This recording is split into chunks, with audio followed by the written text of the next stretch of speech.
അതുകൊണ്ട് പ്രശ്നം തീർന്നു. അവിടെ പ്രശ്നം തീർന്നു. പ്രശ്നം തീർന്നു. അച്ഛന്റെ എല്ലാ സ്വഭാവവും, അച്ഛന്റെ കൗണ്ടർ ഉൾപ്പെടെ ഉള്ള സ്വഭാവം കിട്ടിയത് ധ്യാൻ ശ്രീനിവാസനാണ്. അങ്ങനെ കിട്ടിയത് നമ്മൾ ഒരാളെടുത്ത് നിന്ന് കിട്ടിയതെന്നൊന്നും പറയാൻ പറ്റില്ല. മേ ബി ഒരു സംസാര രീതിയും ശൈലിയും എവിടെയൊക്കെയോ അച്ഛൻ്റെ ഒരു ശൈലിയൊക്കെ റിസംബിൾ ചെയ്യുന്നുണ്ടാവും എന്നല്ലാതെ അച്ഛനെ കണ്ടു പഠിച്ചതോ അച്ഛനെ പോലെ സംസാരിക്കുന്നത് ഞാൻ പണ്ടുപോലെ ഇങ്ങനെ സംസാരിച്ചിരുന്നത്. അത്രയേ ഉള്ളൂ. ഞാൻ അതിനെ എനിക്കൊന്ന് മലബാറിലെ നമ്മളെ ആൾക്കാരൊക്കെ സംസാരിക്കുന്ന ഒരു രീതിയാണ് അല്ലേ ലൈക്ക് ഇതൊക്കെ ഓപ്പണായിട്ട് മുഖത്ത് നോക്കി പറയുന്ന പൊതുവേ ആൾക്കാർ അവിടുത്തെ ആൾക്കാർ അങ്ങനെയാണ്. അതെനിക്ക് തോന്നുന്നു അധികം മലബാറുകാർ സിനിമയിൽ എനിക്ക് തോന്നുന്നു അച്ഛനും കുറച്ച് ആൾക്കാരേ ഉള്ളൂ മലബാറിൽ നിന്ന് സിനിമയിലേക്ക് വന്ന ആൾക്കാർ. അപ്പോൾ കണ്ണൂരുകാരെല്ലാം ഞാൻ പറഞ്ഞ ഇതുപോലെ വളരെ ബ്ലണ്ടായിട്ട് ഫേസിൽ നോക്കിയിട്ട് കാര്യങ്ങൾ പറയുന്ന ആൾക്കാരാണ് ജനറലി. അത് എൻ്റെ നാട്ടിൽ എൻ്റെ കുടുംബക്കാരൊക്കെ വളരെ ഓപ്പണായിട്ട് നമ്മളെ മറ്റേ ഡിപ്ലോമസിയോ മറ്റേ ഇതൊന്നുമില്ല. എന്താണെങ്കിലും മുഖത്ത് നോക്കിയിട്ട് കാര്യം പറയുന്നത് അതൊരു അവിടുത്തെ ഒരു രീതിയാണ്. എന്നാലും ഏട്ടൻ കുറച്ച് പഠിച്ച കളനായതുകൊണ്ട് ഏട്ടൻ കുറച്ച് സംയമനം പാലിച്ച് ഉള്ളിലൊതുക്കി ഏട്ടൻ കുറച്ച് ഒതുക്കി. അല്ലെങ്കിൽ പണ്ട് മുതലേ പുള്ളി അതും പുള്ളി ശീലിച്ച് എനിക്ക് തോന്നുന്നു പുള്ളി അത് അങ്ങനെ തന്നെ ഞാൻ കാണുന്നത് ജനിച്ച മുതൽ കാണുമല്ലോ പുള്ളി അങ്ങനെ തന്നെയാണ് വർഷങ്ങളായിട്ട്. ആ വിനയവും ആ ഒരു സംസാര രീതിയൊക്കെ വർഷങ്ങളായിട്ട് അത് സിനിമയിൽ വന്നതിന് ശേഷം ഒന്നുമില്ല. പുള്ളി വളരെ സൈലൻറ്റ് ക്വയറ്റ് ആയിട്ടുള്ള ആളാണ് പൊതുവെ. അതൊരു വളരെ നേച്ചറാണല്ലോ. അല്ലെങ്കിൽ ഞാൻ കണ്ട മിക്ക നമ്മുടെ നാട്ടിലെ ആൾക്കാർ എൻ്റെ അമ്മ ഉൾപ്പെടെയുള്ള എല്ലാവരും ഇങ്ങനെ തന്നെയാണ്. ഇങ്ങനെ തന്നെയാണ്. ആണ്. പിന്നെ ഈ അച്ഛനെ കുറിച്ച് പറഞ്ഞ ശേഷം വീട്ടിൽ വന്നു. വീട്ടിൽ അച്ഛനും അമ്മയും ഒന്നും സംസാരിച്ചില്ല. സുഹൃത്തുക്കളെങ്കിലും സംസാരിച്ചിരുന്നോ? ധ്യാൻ അവിടെ പറഞ്ഞത് അച്ഛനെ കുറിച്ച് പറഞ്ഞത് മോശമായി എന്ന് സുഹൃത്തുക്കൾ എന്തെങ്കിലും സംസാരിച്ചിരുന്നോ? ഇല്ലില്ല, ഒരിക്കലും ആരും സംസാരിച്ചു. എന്നോട് ഒന്ന് രണ്ട് പേര് പറഞ്ഞു ഇങ്ങനെ കുറ്റം മാത്രമല്ലേ പറഞ്ഞുള്ളൂ എന്ന് എന്നോട് ചോദിച്ചു. ഞാൻ പറഞ്ഞു അല്ല, നല്ലത് പറയാനുണ്ടായിരുന്നു, പക്ഷെ അപ്പോഴേക്ക് ഈ പരിപാടി തീർന്നു പോയി എന്ന് പറഞ്ഞു. പക്ഷെ ഞാൻ അതിനകത്ത് എടുത്തു പറഞ്ഞ വിഷയം അച്ഛൻ അന്ന് രാത്രി ഞങ്ങൾക്കിടയിലുണ്ടായ ഒരു സംസാരത്തിനിടയിൽ ചോദിച്ച രണ്ട് ചോദ്യങ്ങളാണ്. ഒന്ന് വായനയെക്കുറിച്ചും പുസ്തക വായനയെക്കുറിച്ചും സിനിമ വിഖ്യാതരായ എഴുത്തുകാരെക്കുറിച്ചും നിനക്ക് എന്തറിയാം, കൾട്ട് സിനിമ ക്ലാസിക് സിനിമകൾ നീ കണ്ടിട്ടുണ്ടോ, ഇതൊക്കെയാണ് എന്നോട് ചോദിച്ചത്. അപ്പം ഞാൻ സിനിമയിൽ വരണം എന്ന് ആഗ്രഹിച്ചു എന്ന് പറഞ്ഞപ്പോഴാണ്. അപ്പം ഞാൻ അന്ന് പറഞ്ഞ എൻ്റെ വിഷയം എന്ന് വെച്ച് കഴിഞ്ഞാൽ ഒരുപാട് പുസ്തകം വായിക്കുന്ന ആൾക്കാർ ഡെവലപ്പ് ചെയ്യേണ്ട ഒരു സാധനമാണ് ഇമോഷണൽ റെസിലിയൻസ് എന്നെക്കുറിച്ചാണ് ഞാൻ. സംയമനം, ഈ പറഞ്ഞ പോലത്തെ സാധനങ്ങൾ, അവർ അറിവ് ആർജിക്കുമ്പോൾ ഒരുപാട് അറിവുണ്ടാവുന്നു, നമുക്ക് കമ്മ്യൂണിക്കേഷൻ സ്കില്ല് വർദ്ധിക്കുന്നു. ഇതൊക്കെ കൂടാതെ ഒരു ടഫ് സിറ്റുവേഷൻ വരുമ്പോൾ ആ സിറ്റുവേഷനെ നമ്മൾ എങ്ങനെ സംയമനത്തോടെ കൈകാര്യം ചെയ്യുന്നു എന്നുള്ളതും കൂടെ ഈ വായനയിലൂടെയൊക്കെ വലിയ മനസ്സിന് ഉടമകൾക്ക് സ്വാഭാവികമായിട്ടും ഇങ്ങനെ സിറ്റുവേഷൻ വരുമ്പോൾ അതിൽ പതറാതെ അവിടെ ഒരു ശ്രീനിവാസൻ എന്ന് പറഞ്ഞ വ്യക്തി ഒരു ടിപ്പിക്കൽ അച്ഛനായി മാറി ഇമോഷണലായിപ്പോയി. പുള്ളി വീക്കായിപ്പോയി. അങ്ങനെ വീക്കായിട്ടുള്ള ഒറ്റ പോയിന്റ് എന്ന് പറയുന്ന പുള്ളിയുടെ ലൈഫിൽ ആ ഒരു മൊമെൻറ്റ് മാത്രമേ ഉണ്ടാവുള്ളൂ. കാരണം അത് ഞാൻ മകനോടുള്ള ഇഷ്ടം എന്നുള്ളത് സാധനവും കൂടിയാണ്. കാരണം മകൻ ഇനി എന്താവും എന്നുള്ള ഒരു അച്ഛൻ്റെ ആകുലതയിൽ പുള്ളി ചൂടായി പോയതാണ്. അല്ലാതെ അതിന് ഞാൻ കുറ്റം പറയുന്നില്ല. പക്ഷേ അവിടെയും ഞാൻ ചോദിച്ച ചോദ്യം എന്ന് വെച്ചാൽ, മോനൊന്ന് ഇരുത്തി, മകനെ എന്താണ് നിൻ്റെ പ്രശ്നം, ഞാൻ അങ്ങനെ എന്തുകൊണ്ട് ശ്രീനിവാസൻ എന്ന് പറഞ്ഞ ഒരാൾ എന്നോട് ആ രീതിയിൽ സംസാരിച്ചില്ല എന്നുള്ളതായിരുന്നു എൻ്റെ തോട്ട്. കാരണം വെറും അച്ഛനല്ല, ശ്രീനിവാസൻ എന്ന് പറഞ്ഞൊരു ജീനിയസും കൂടിയാണ് അവിടെ. അപ്പോൾ എന്തുകൊണ്ട് അദ്ദേഹം എന്നോട് അങ്ങനെ സംസാരിച്ചില്ല? ഞാനും കാരണം ആ പോയിന്റിൽ കരിയറിൽ ഭയങ്കര എന്ത് ചെയ്യും അടുത്തതെന്ന് ചെയ്യണമെന്ന് അറിയാതെ സ്തംഭിച്ചു പോയ അവസ്ഥയിലായിരുന്നു ഞാൻ നിന്നിരുന്നത്. അങ്ങനെ ഒരു ഘട്ടത്തിൽ എന്തുകൊണ്ട് എൻ്റെ എന്നോട് ഇരുത്തി സംസാരിക്കാനൊരു ഡിസ്കഷൻ ഉണ്ടായില്ല? അതിന് പകരം എൻ്റെ അച്ഛൻ എന്നെ ചീത്ത പറയുകയാണ് ഉണ്ടായത്. അതിനും കാരണങ്ങളുണ്ട്. അത്രമാത്രം ഞാൻ വെറുപ്പിച്ചിട്ടുണ്ട്. അതാണ് തീർച്ചയായിട്ടും. ഈ സിനിമാ മേഖലയിൽ ഏറ്റവും എന്നും നമുക്കൊരു കൂട്ടായി അല്ലെങ്കിൽ തണലായി ഒരാളുടെ പേര് പറഞ്ഞാൽ ആരുടെ പേര് പറയും? സിനിമാ മേഖലയിൽ നല്ല, സിനിമയിൽ വരുന്നതിന് മുന്നേ എനിക്ക് അജുവായിട്ട് നല്ല ഒരു ബന്ധമുണ്ട്. അപ്പം തീർച്ചയായിട്ടും പിന്നെ അജുവായിട്ട് ഞങ്ങൾ ലവ് ആക്ഷൻ ഡ്രാമ പ്രൊഡക്ഷൻ, അജുവും വിശാഖും കൂടെയാണ് ഞങ്ങൾ പ്രൊഡക്ഷൻ കമ്പനി തുടങ്ങുന്നതൊക്കെ. അപ്പം തീർച്ചയായിട്ടും അജുവും പിന്നെ വിശാഖും തന്നെ ആയിരിക്കും എപ്പോഴും.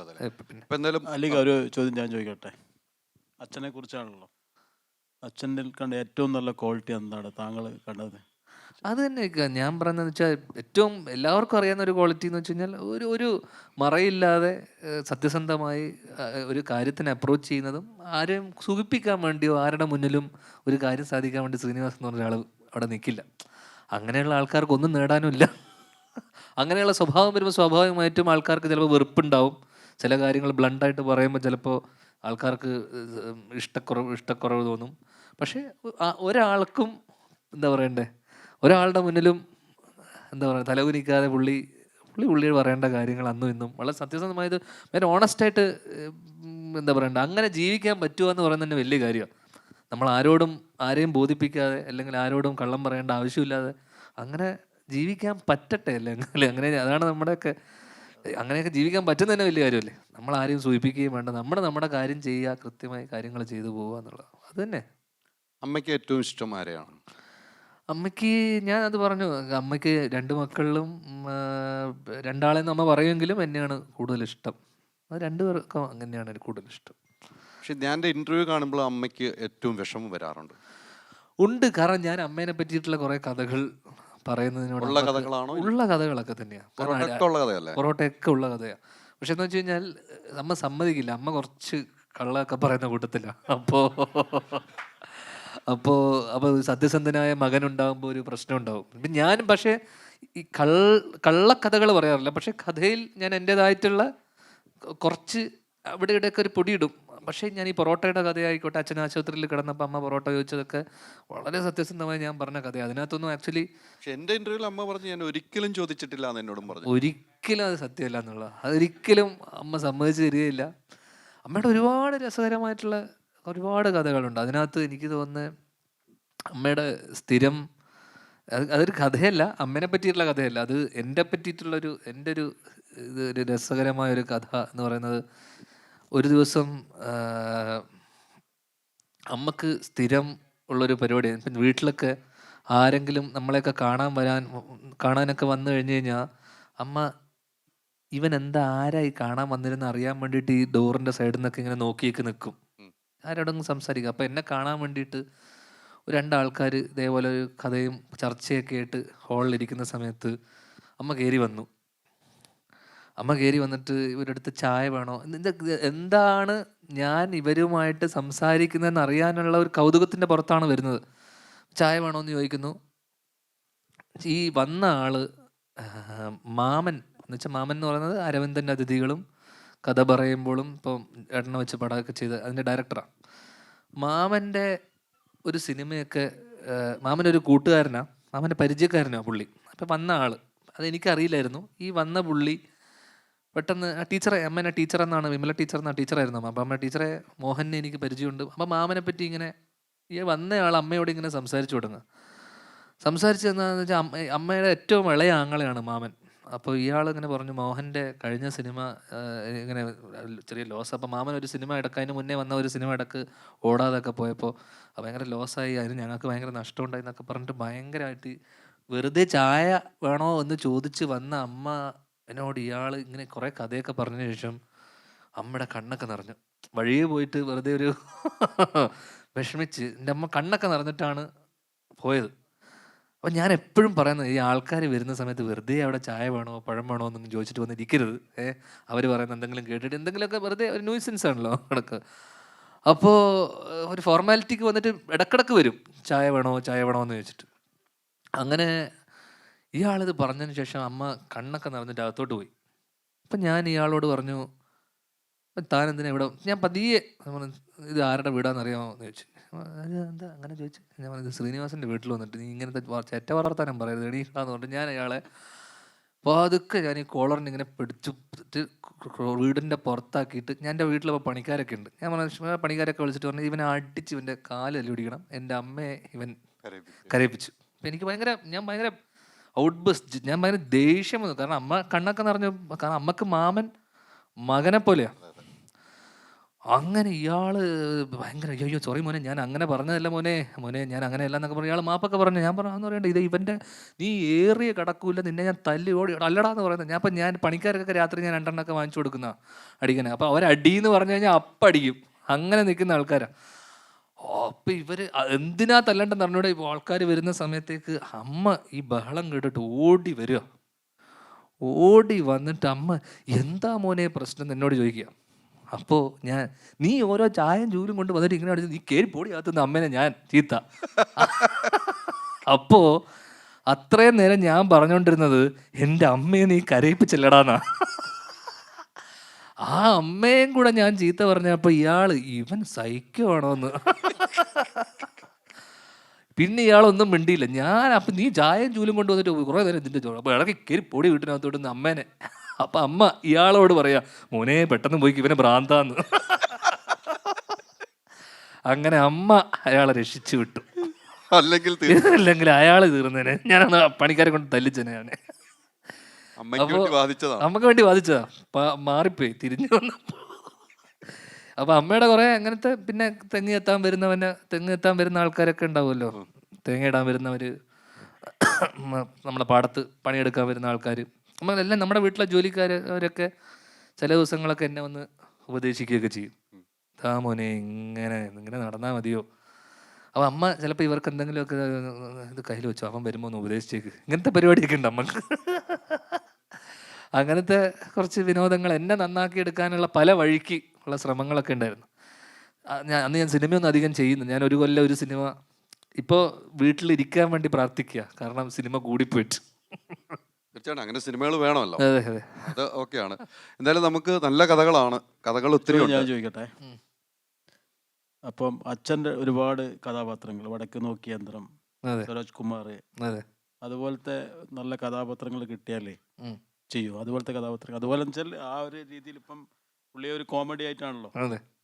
ഇതെന്താ അറിയിക്കുക, ഈ പ്രശ്നം എന്ന് വെച്ചാൽ ഇതൊക്കെ പുള്ളി തന്നെ എഴുതി പുള്ളി തന്നെ അഭിനയിച്ച പ്രശ്നമാണ്. അതാണ് എൻ്റെ ഏറ്റവും വലിയ രസം. ഇതുപോലെ എഴുതാൻ എന്ന് പുള്ളി തന്നെ വിചാരിക്കണം, അതാണ് പുള്ളി എഴുതി തരണ്ടേ. അപ്പോൾ ഇപ്പം നല്ല എഴുത്തുകാരില്ല എന്നുള്ളതാണ് മലയാള സിനിമയിൽ ഏറ്റവും വലിയൊരു ക്രൈസിസ്. നല്ല കഥകൾ വരുന്നില്ല. ഇപ്പം നമ്മുടെ അടുത്ത് വരുന്ന ആയിക്കോട്ടെ, ഇപ്പം ഇതൊക്കെ അറിയാം, ഏറ്റവും അവസാനം വരുന്ന എല്ലാവരും കഴിഞ്ഞ് വിട്ടിട്ട് വരുന്ന സാധനങ്ങളാണ് നമ്മുടെ അടുത്തൊക്കെ വരിക. അപ്പോൾ അതുപോലെ നല്ല എഴുത്തുകാരില്ലാതാകുമ്പോൾ, കാരണം ഇവിടെ ടെക്നീഷ്യന്മാർ ഒരുപാട് നല്ല ടെക്നീഷ്യന്മാരുണ്ട്, ഡയറക്ടേഴ്സ് ഉണ്ട്. അപ്പം വലിയ വലിയ ഡയറക്ടേഴ്സ് പോലും, ഇപ്പം മലയാളത്തിലുള്ള പേര് കേട്ട ഡയറക്ടേഴ്സിന് പോലും ഇപ്പം നല്ല സിനിമയില്ലാത്തത്, നല്ല ഇവർക്ക് ജോലി അറിയാത്തതുകൊണ്ടോ പണി അറിയാത്തത്, ഇവരൊക്കെ ഗംഭീര ടെക്നീഷ്യന്മാരാണ്. പക്ഷേ നല്ല കഥകളും നല്ല എഴുത്തുകാരും ഇല്ലാതായപ്പോൾ, കാരണം പഴയ എഴുത്തുകാരൊക്കെ ഇപ്പം അച്ഛനൊക്കെ പ്രായമായി, അപ്പോൾ സ്വാഭാവികമായിട്ടും അവരെ പ്രായം അപ്ഡേഷൻ നടക്കില്ല. അപ്പം അച്ഛനിപ്പം ഫിസിക്കലിയും ഫിറ്റല്ല എന്ന് വെച്ച് കഴിഞ്ഞാൽ ആരോഗ്യ പ്രശ്നങ്ങളുണ്ട്. അപ്പോൾ സ്വാഭാവികമായിട്ടും ഒരു പ്രായം കഴിയുമ്പോൾ അവരും മെൻ്റലി ഫിസിക്കലി അവരാലോചിക്കുന്ന പോലത്തെ ഒരു പരിപാടിയൊന്നും പഴയ പോലെ ശരീരം വഴങ്ങാത്തൊരു പ്രശ്നമുണ്ട് അച്ഛനൊക്കെ. എഴുതണമെന്ന് ആഗ്രഹമുണ്ട് ഭയങ്കരമായിട്ടുള്ള, പക്ഷേ ഫിസിക്കലി ഫിറ്റ് അല്ലാത്തത് കൊണ്ടുള്ള ഉള്ളിലുള്ള ബുദ്ധിമുട്ടുണ്ട്. അപ്പോൾ എനിക്ക് തോന്നുന്നു നല്ല കഥകളും നല്ല എഴുത്തുകാരും ഇനി നെക്സ്റ്റ് ജനറേഷൻ എഴുത്തുകാരൊക്കെ വന്നാൽ മാത്രമേ, പിന്നെ ഈ ജനറേഷനിലുള്ള ഓഡിയൻസിനെ, പ്രത്യേകിച്ച് 18 to ഒരു 25 വയസ്സിനിടയിലുള്ള ചെറുപ്പക്കാരെ കാറ്റർ ചെയ്യുന്ന സിനിമകൾ വന്നാൽ മാത്രമേ ഇന്ന് പ്രേമലു പോലത്തെ ഒരു സിനിമ, അല്ലെങ്കിൽ ടീനേജ് റൊമാൻറ്റിക് കോമഡി, അത് ഒരു സക്സസ് ഫോർമുലയാണ്. ഇപ്പം മഞ്ഞുമ്മൽ സർവൈവൽ ത്രില്ലർ ഒരു ഫോർമുല സിനിമയാണ്, സക്സസ്ഫുൾ ഫോർമുലയാണ്. ബ്രഹ്മയുഗം ഹൊറർ ത്രില്ലർ സക്സസ്ഫുൾ ഫോർമുലയാണ്. പക്ഷേ ഇതെല്ലാം എസ്റ്റാബ്ലിഷ്ഡ് ആയിട്ടുള്ള ബാനറിൽ നിന്ന് വന്ന സിനിമയാണ്. ഭാവന സ്റ്റുഡിയോസ്, മറ്റേ മമ്മൂക്ക അഭിനയിക്കുന്ന സിനിമ, എല്ലാത്തിനകത്തും കൃത്യമായിട്ട് പറവ, സൗബിൻ. അപ്പം ഇതെല്ലാം വലിയ വലിയ മിനിമം ഗ്യാരൻറ്റിയുള്ള ബാനറിൽ നിന്ന് വരുന്ന ഗ്യാരൻറ്റി കണ്ടൻറ്റുകളാണ്. പിന്നെ എല്ലാത്തിനകത്തും ഒരു ഫോർമുലയുണ്ട്, സക്സസ് ഫോർമുല. സർവൈവൽ ത്രില്ലറാണ് ഒന്ന് ടീനേജ് റൊമാൻസ് ആണ് ഒന്ന്. അപ്പോൾ എനിക്ക് തോന്നുന്നു ഇപ്പം ലാസ്റ്റ് വന്ന സിനിമകളൊക്കെ തന്നെ ഈ 4 സിനിമകളുണ്ടൊന്നും മലയാള സിനിമയിലെ ക്രൈസിസ് ഒന്നും അവസാനിക്കാൻ പോകുന്നില്ല. മലയാള സിനിമയുടെ നല്ല കാലം വന്നു, ഇനിയുള്ള കാലം നല്ലതാണെന്നും പറഞ്ഞിട്ട് നമുക്ക് അങ്ങനെയൊന്നും വിശ്വസിക്കാൻ പറ്റില്ല. ബിക്കോസ് ഇനിയും നല്ല നല്ല എഴുത്തുകാരും നല്ല നല്ല കണ്ടൻറ്റും വന്ന് പഴയ ഒരു പ്രൗഢിയിലോട്ടൊക്കെ എത്തണമെങ്കിൽ കുറച്ച് സമയം എടുക്കും എന്തായാലും. ഒരു ചോദ്യം കൂടി. ഇപ്പം മമ്മൂക്കെല്ലാം ഏത് റോൾ എടുക്കാനും തയ്യാറാണ്. ഇപ്പോൾ പിന്നെ മൃഗയ അല്ലെങ്കിൽ ഫുള്ള് മൊട്ടയിലടിച്ച് ക്ലീൻ ഷേവ് എല്ലാം ചെയ്ത് ഫുള്ള് ഷേവ് ചെയ്ത് മൊട്ടയടിച്ച് അതുപോലെയൊക്കെ എന്തെങ്കിലും മേക്ക് ഓവർ ചെയ്ത് നല്ലൊരു സിനിമ വരികയാണെങ്കിൽ അതൊക്കെ ചെയ്യാൻ തയ്യാറാണോ? അത് മമ്മൂക്കയായിട്ട് നമുക്ക് യാതൊരു കമ്പാരിസൺ, മമ്മൂക്ക അതിനകത്ത് നമുക്ക് യാതൊരു ഇതുമില്ല. പക്ഷേ ഇത്തരം കഥാപാത്രങ്ങൾ നമ്മളിലോട്ടൊക്കെ എത്തണമെങ്കിൽ തന്നെ ഒരു സമയമെടുക്കും. കാരണം പക്ഷെ അതുപോലൊരു സാധനം, അതുപോലൊരു ശ്രമം നമ്മൾ വർഷങ്ങൾക്ക് ശേഷത്തിൽ ശ്രമിച്ചിട്ടുണ്ട്. അത് എത്രത്തോളം വർക്കൗട്ട് ആവുമെന്ന് അറിയില്ല. പക്ഷേ ആ കഥാപാത്രത്തിന് വേണ്ടി, ആ കഥാപാത്രത്തിന് വേണ്ടി അത്യാവശ്യം പ്രണവും ഞാനും, കാരണം നമ്മൾ രണ്ടുപേരാണ് സെൻട്രൽ ക്യാരക്ടേഴ്സ്. അപ്പം നമ്മൾ അത്യാവശ്യം മെനക്കെട്ടിട്ടുണ്ട്. ബിക്കോസ് ആ സെക്കൻഡ് ഹാഫിലെ പരിപാടി അച്ഛനും മോഹൻലാലും എന്നുവെച്ചാൽ ലാൽ സാർ, ശ്രീനിവാസൻ ചെയ്യാനിരുന്ന ഏറിയാണ് നമ്മൾ ചെയ്തിട്ടുള്ളത്. അപ്പോൾ അത് എത്രത്തോളം നന്നായി വന്നിട്ടുണ്ടെന്ന് കണ്ടറിയാം.